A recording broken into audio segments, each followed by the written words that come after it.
Hello everyone, welcome back to my channel. In this video I'm going to be showing you this old pull string Santa doll voice box that I've been fixing.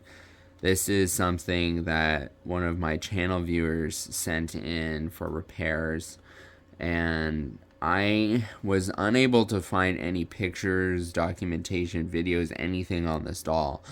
And it's kind of fascinating to me because a lot of pull string dolls in general seem to be kind of forgotten about and kind of hard to find any videos or information on. And a couple years ago, I did a video taking apart a Wee Herman voice box. And so I knew from that video that I filmed that the Santa doll voice box is literally identical.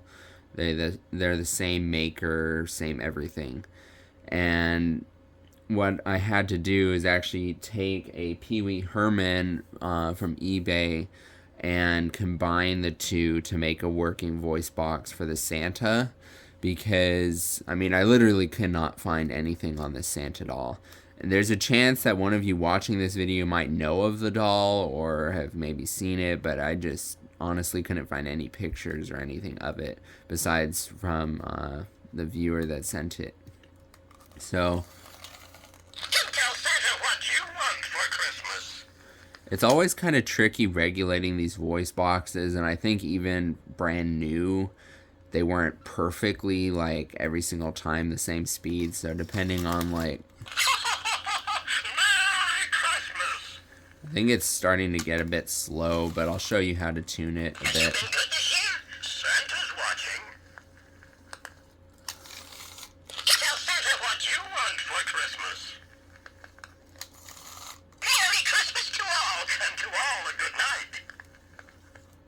I think it sounds kind of good. I don't really know if speeding it up would make it sound better, because then it almost is too squeaky. So either way, I'll coordinate with my customer as far as what she thinks it should sound like. But I just have one screw in it right now, sort of holding the voice box together, and I'll go ahead and show you what I've done on the inside. The thing is, and I kind of showed this in my older video too, the most important thing is knowing how to put it back together, because these are really trickily put, like, assembled. So the first layer you have, so it's important to note there's 3 layers. There's the speaker layer, there's a flat layer here, and then there's the bottom base layer. And so when you pull this off, you want to be very quick about pinning down the middle layer, because technically you can remove this top layer without having anything else just apart on you. So right here there's a tab on this side by the screws that holds in the middle layer, and it's kind of a bit janky at this point being able to tune these, because the springs and the rubber bands and everything kind of wear out and get a little bit warped over time, and the plastic pieces even are kind of thin. So I've kind of reshaped this spring here to be able to put the right amount of tension on the rubber band below. And how these work, there's a spring down in the very bottom that coils up in this corner, and when you pull it, that obviously puts tension. And then there's a rubber band that goes on the outside of this record disc, and it goes to a flywheel that opens up to try and help slow it down. And then in addition to that, there's this piece that helps to put tension on that rubber band that goes around both, so that it can help slow it down additionally speed-wise and help to regulate it. And then this is the needle that actually plays the sound. And so the needle just vibrates on the back of this speaker, or not even a speaker really, but just the phone piece that helps to produce the sound vibrations. And when you pull the string, this becomes loose so that the needle can fly upwards. And then depending on where it sort of randomly rests, then the speaker applies enough weight to keep the needle down on the record. And that's why it, when you pull the string out, there's another tensioning spring down below that keeps the upper record plate in place. So when you pull it, you can actually see that the record plate lowers.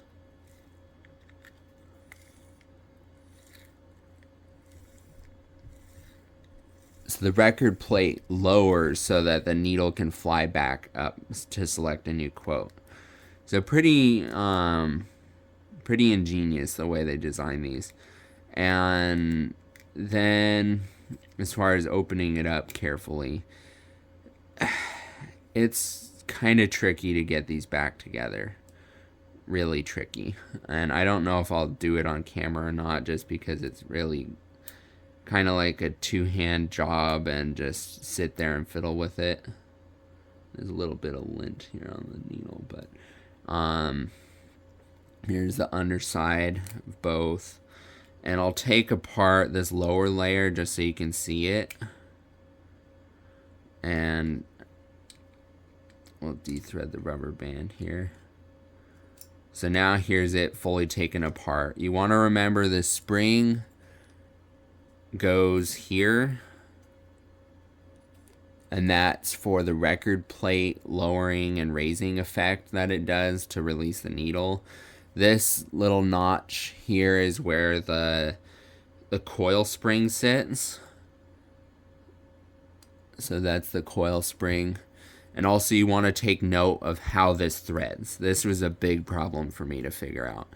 And this is how it actually is supposed to thread. So the spring winds around that way, and then it loops in. And so that's how everything is supposed to seat. Also, you'll take note that on the top here there's an arrow. So it's looping around that way. And that's the way that you actually want to wind the string. So the string goes around counterclockwise. And then when you actually get it back in here, there's the flywheel that helps to sort of regulate the speed. And you might want to take this out and make sure this is completely clean of anything. And honestly, it might help to even rough it up a bit.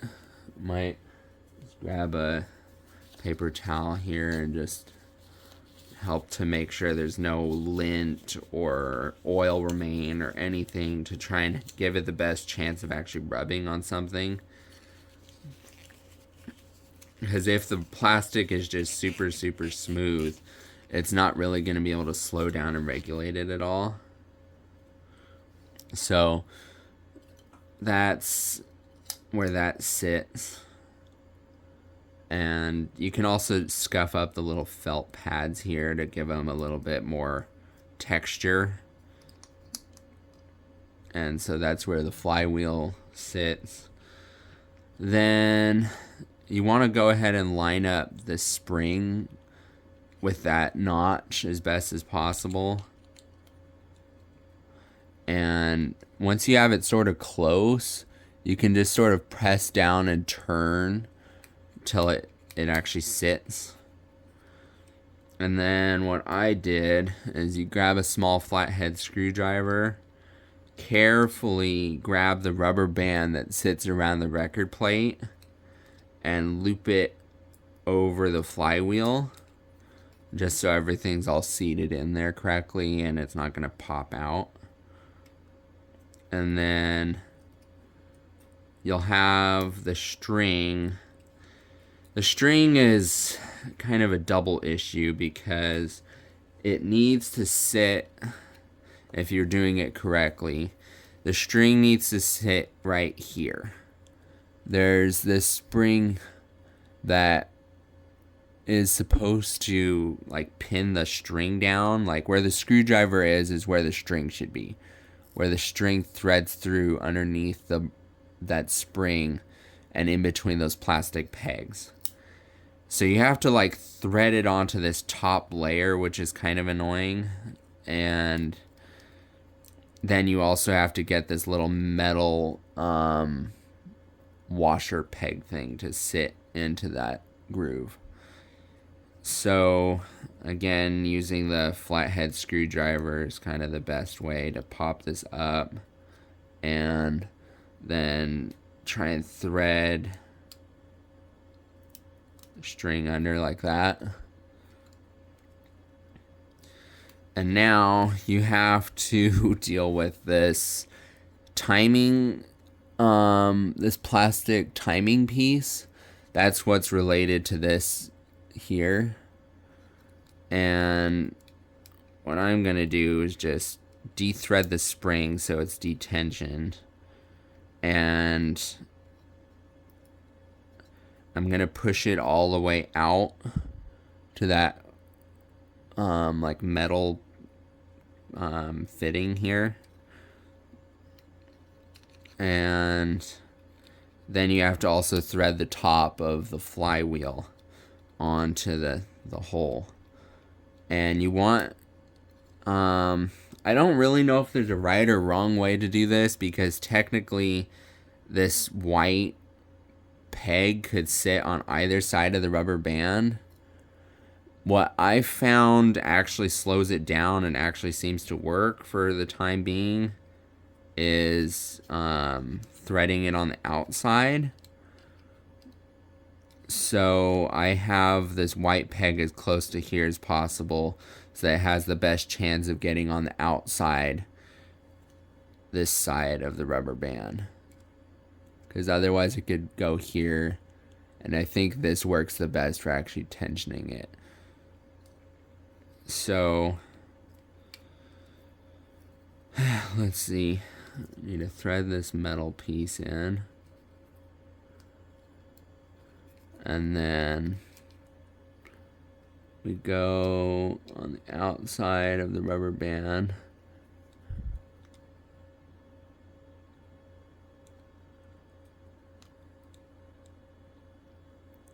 And it's like really hard to see, and you basically have to almost guesstimate where it's falling. I think we got it. Yep. And then go ahead and retension the spring here. I had it on the outside edge so that it had the best chance of really giving it good tension. There we go. So now it's really falling back on that rubber band.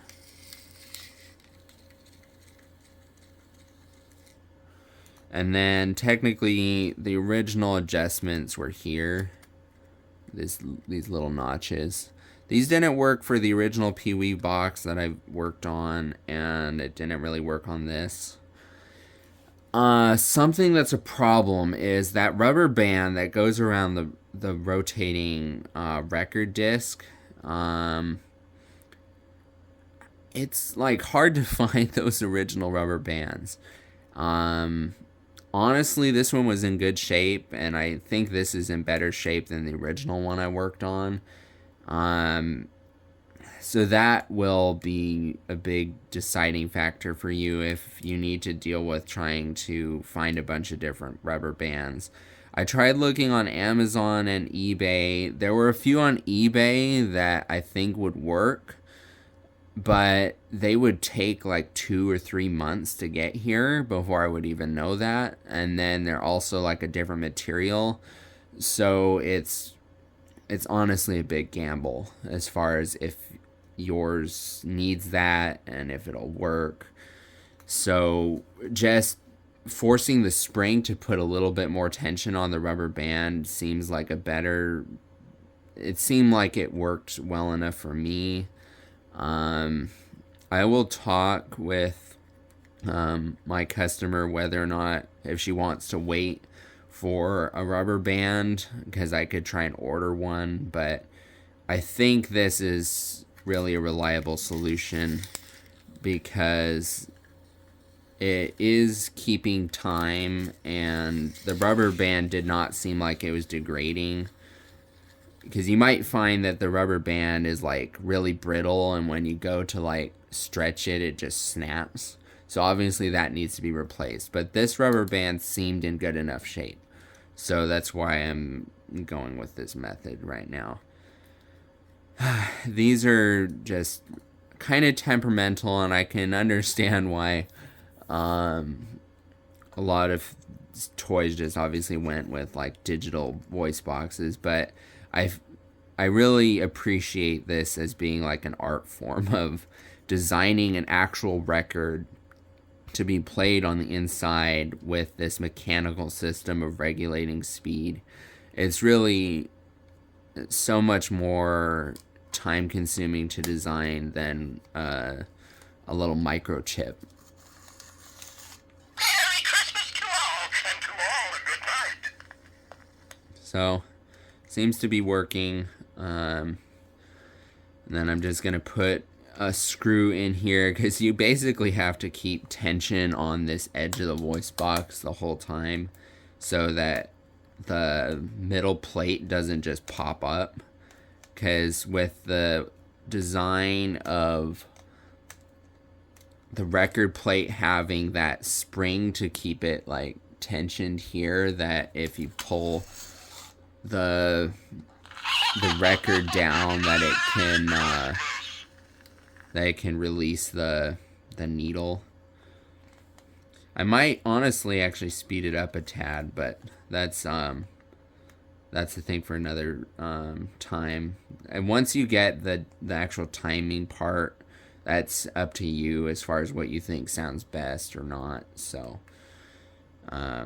yeah, thank you for watching this video, and if you have any questions or comments, just let me know. And if you check my channel about page, I did post a phone number and an email so that I can have viewers reach out to me if you have something that needs to be fixed that's kind of a specialty item. It's really a labor of love as far as really getting these things fixed, and something that's taken off for me is fixing Limax buildings. So if any of you have things like that, anything like electrical or mechanical, usually electrical is what I'm really good at, but this is obviously more of a mechanical repair. But I always appreciate a good challenge of being able to figure something out again and having it kind of be a puzzle to solve as far as how to get it working again and how to actually fix it. So thank you all for watching, and stay tuned for other videos on my channel.